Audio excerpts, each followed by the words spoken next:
Glen's dad was hardworking. He valued education, and he taught his kids to respect others. Glen would learn a lot from him on the farm, through sports and his involvement with 4-H. I asked Glen about his father and why he thought his dad would be proud of him. My dad, who was the boss of the family, there was no question about that, said that basically he expected 3 things from me. And that was that I was respectful to other people. Basically, that meant that I was respectful to teachers and our minister, because that was kind of the only ones I could think of that were not in our family that we knew. And that then he said that I would get good grades. And good grades meant really good grades, that I was supposed to get good grades. And that I would do the chores. And we were assigned chores to do every morning, every night, that you had to do that. He says, you do those 3 things, and then you can play sports. And that was really important to me, to play sports. When I look at my dad, what characteristic did I get from my dad? I would say my dad had the characteristics of getting along with people. And when he ended up later getting off the farm and became a salesman for the feed company, he was really good at it. And that's really was his calling. So, but he transferred it down to kids earlier before that. My dad was the 4-H leader, and all the kids in the neighborhood knew my dad because he helped them. And it was pretty much an animal thing. It was pigs, lambs, dairy cattle and stuff like this here. And then we had beef cattle that we showed. All of us had animals that we showed in Brown County Fair, which was New Ulm. And in those days, the county fair was really big. It was a big event, big carnival event, but big animal shows and races and professional wrestling. Groups would come down from the cities and they would have their night of show that you could go and watch. But he was always involved in the 4-H, and then much later when he was late 80s, he was requested to come up to the state fair, and he was honored with awards for all the years that he worked on with the 4-H organization in Minnesota. He also became the superintendent of the Sunday school.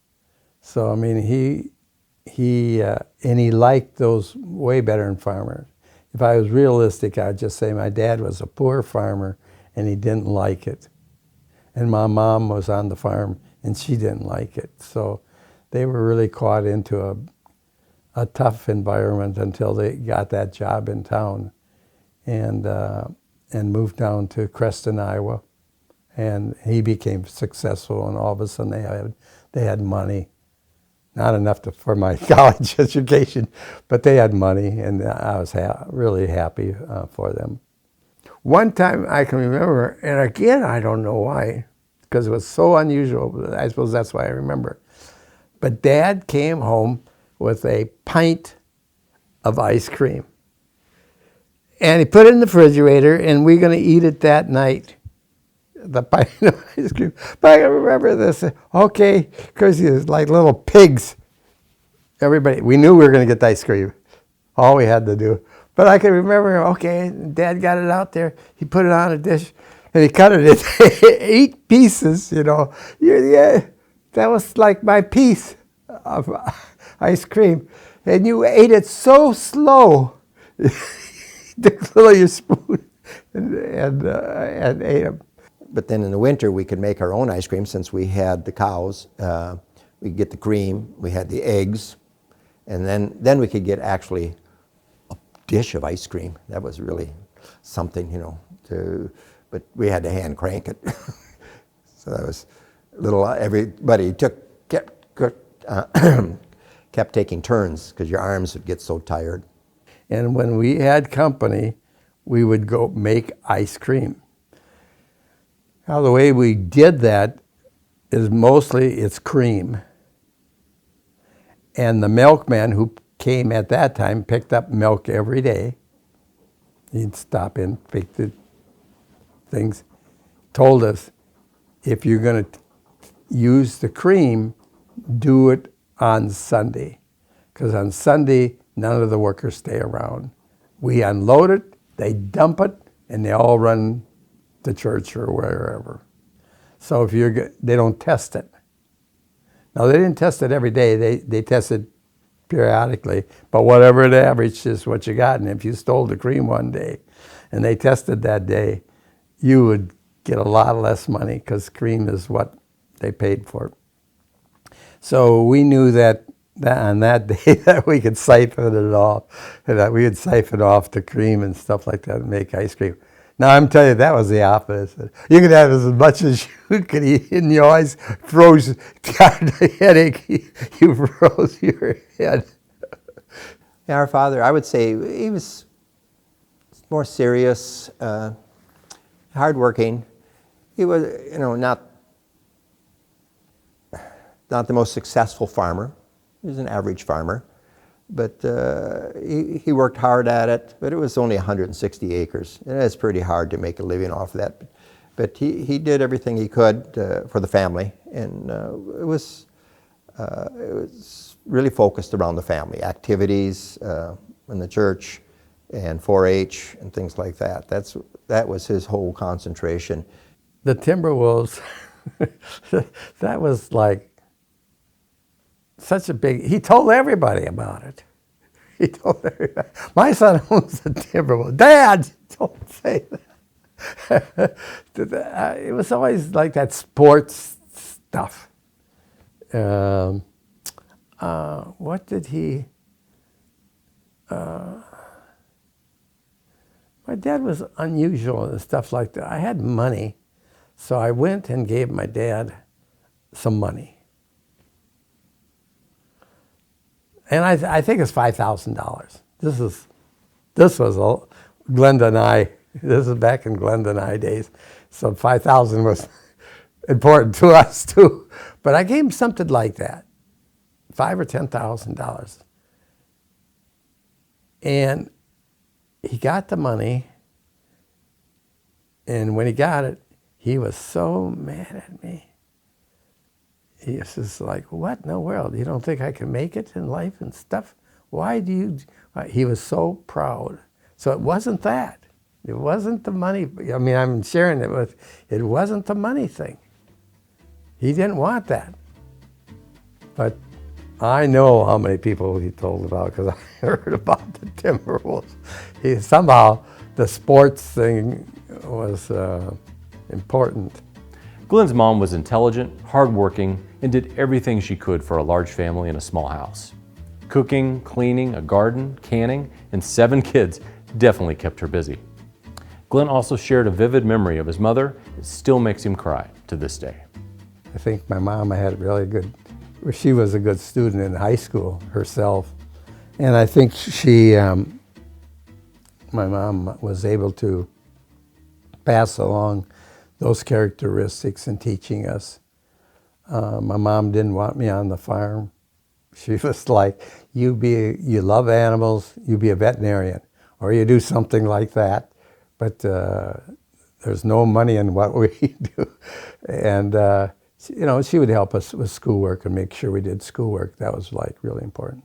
Our mother was raised more in town, although if you ever go to Cobden, you kind of wonder, I don't know if you'd call that a town.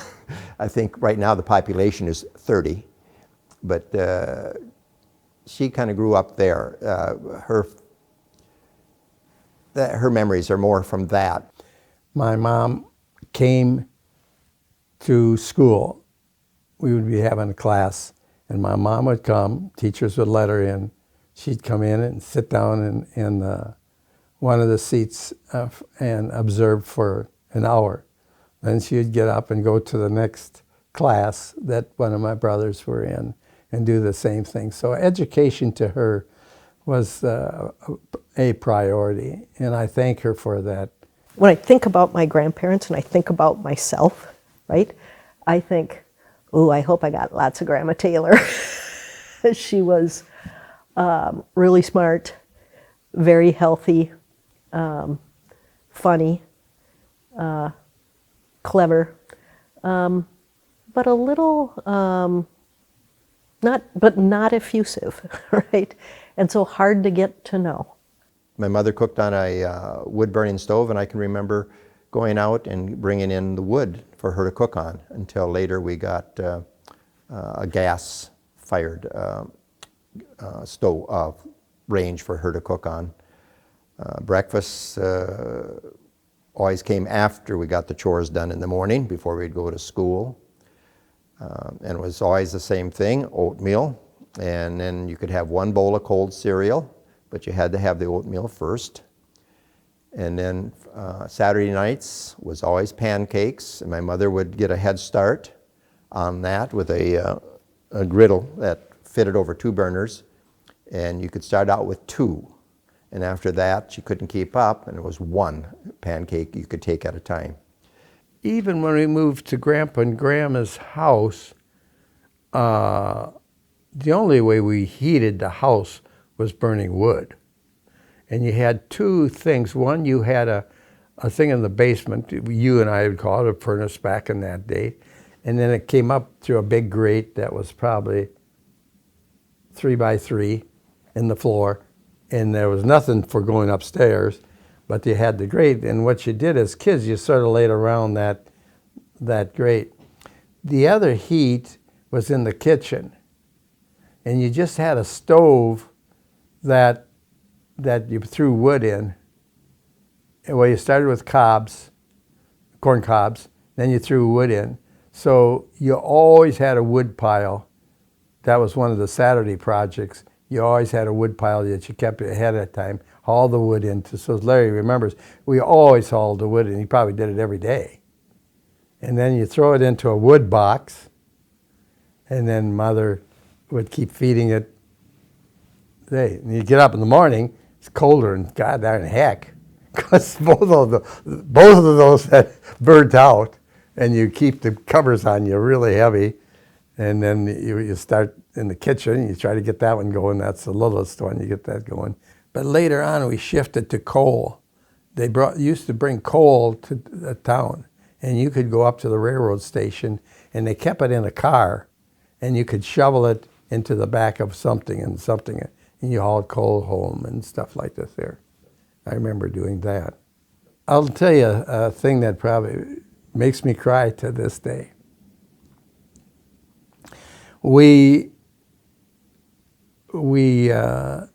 Mom would serve us supper and stuff like this here. And it was like every night we had noodles, some kind of a noodle. It was the same noodle.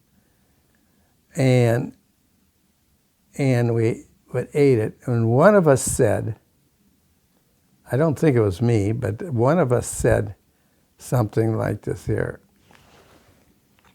Why do we have to eat these stupid, icky noodles every night? You know, it was kind of like that they said it. Probably Roger said it, because he was the oldest type of stuff. And my mom cried and cried.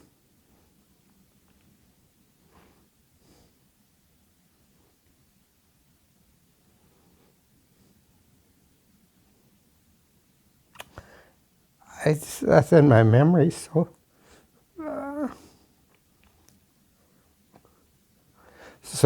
it's in my memory, just so solid. She cried and cried, and then she says, "Oh, I don't want to do it. If I had some money, we'd have something different, but that's all we have." And I think, what a mean bunch of boys we were. But that's about like, when I think about it, that's about like the meanest thing I can think of. That we did, to her. Boy, that is stuck in my mind, to see her cry. We probably did other meaner things. I just don't remember. Right. But I think that was the part. You were kind of like on that verge of. You had that there, I don't know if we didn't have any chickens, or we were told not to take any more chickens. I mean, something like that probably happened. Birthdays was angel food cake and Kool-Aid. That was the same thing every birthday, angel food cake and Kool-Aid, everything. But she made do with what she had for supplies. We ate a lot of navy beans and oatmeal and chicken. It was pretty basic foods that we grew up with. I can tell you the good part of that. I'll tell you, when I was a kid, so if peaches came to town, pears came to town, and stuff came to town, they came to the grocery store in a truck, and he'd call up all of his customers. Peaches will be here on Wednesday, and you can come and get them. Everybody could get one crate. Do you remember this? Did you guys see something like this? You were allocated for the community. You got so much for your thing. Well, we would get that sometime, because that was a big deal. We'd bring them home, and we'd can them. And you have pear sauce, peach sauce, then of course we had applesauce and cherries, but we raised those ourselves. So this type of stuff. And we had a nice orchard. Our grandfather had planted an orchard on the south side of the house. And so when the apples would ripen, that was always, picking the apples. Some of them we canned everything. God, we had a huge garden. And 'cause we didn't have much money, so we had to raise a lot of our food. So it was picking peas, picking beans, tomatoes, sweet corn. We would grow out in we would plant several rows of that out in the field, and potatoes out there.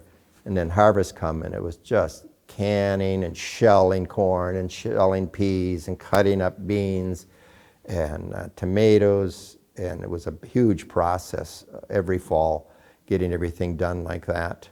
Sometimes, like maybe once a week, Mom would say, Glenn, you can go down and pick out the dessert. Let me. That was such a big deal. I get to go down and pick the dessert. And you go down there and you can't make up your mind which one you want. They all look so good. But you had to bring one up. You had to share it. So we had to have a court. You'd have a court, and then you get divided amongst, basically Susan was little, so 8 of you. So you wouldn't get very much. You'd get one of those little slices, you would be yours, you would get. We canned apples, and we could buy peaches and pear because they would be fairly cheap. They weren't raised in this area, but we would can those. Strawberries, we didn't have a big strawberry patch, but we had some friends did, and so we did some trading there.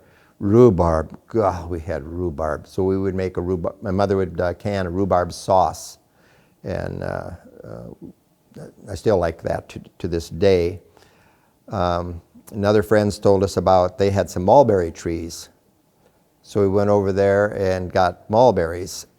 And we found out the best way to do it was to lay down canvas and just shake the daylights out of the branches, and the mulberries would come down. They didn't tell us that you didn't need to peck the stems out, because if you made a sauce, and we'd quite often make a rhubarb mulberry sauce, cook them together, the stems got so soft that just leave them in there, because that was miserable trying to pull little stems out of mulberry stuff.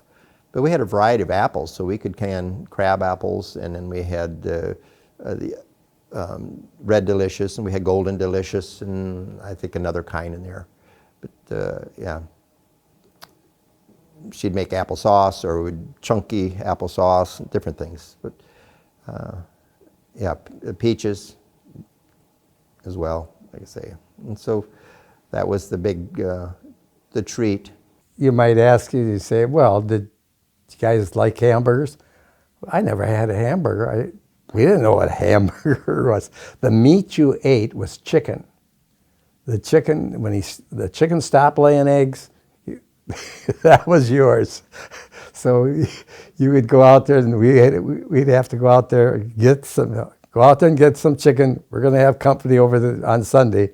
Go get the chickens. And we had to learn how to butcher the chickens. I mean, it was all so simple. We knew exactly what we had to do. My dad and mom were Germans. And they had that characteristic. I don't ever remember being hugged or kissed by my parents. That wasn't the way it really worked. It was, my dad went to all the sports teams, and probably him saying, you really did a good job out there. That was probably the type of praise that you expected to get, and you got sometimes. My mom was different. When I was a kid, the thing that I can remember, you can't even probably, when she washed my hair. When she washed my hair, she had a pan, and you had to bend over, and she did this scratching and coming around. It was like, that was love to me. That was the closest that she touched me, and I liked that. And it was like really, really good. I mean, it's a funny thing, but it is the thing that you remember, because otherwise you never got touched. And that was kind of a touch thing. Then I saw her, that was important. Then I saw her that she wanted me to get that education, that she understood the education. She eventually went, and I took her out to Washington, and she said, we used to live in this house, and I drove around in the town that she lived. And at this time, I did this, and a lot of it was high school stuff. So eventually, she gave us up. But up until then, never talked about her growing up. Didn't have a dad, didn't do it. He did it at the very end of his life. He told us the story. And he was kind of in a situation where his memory, he repeated it. But I'm pretty sure what he told us was true. We just heard it a lot of times about what happened to him when he was a kid and how they did things and stuff like that. I rub all my kids when they go to bed, itch their back, rub their back, do something. They're little when you do that, but they love it. I got a whole bunch of grandkids coming, Grandpa, will you scratch my back? Would you do that? So I try to do things I can think of that my folks never did for me. And it seems important. So I think I take that. I think that's still part of me, is do my grandkids, they think Grandpa's the super guy, but he's got to scratch their back. He's got to play with them. He's got to do things. But they are the things that I didn't get that I wished I would got, and now you do it.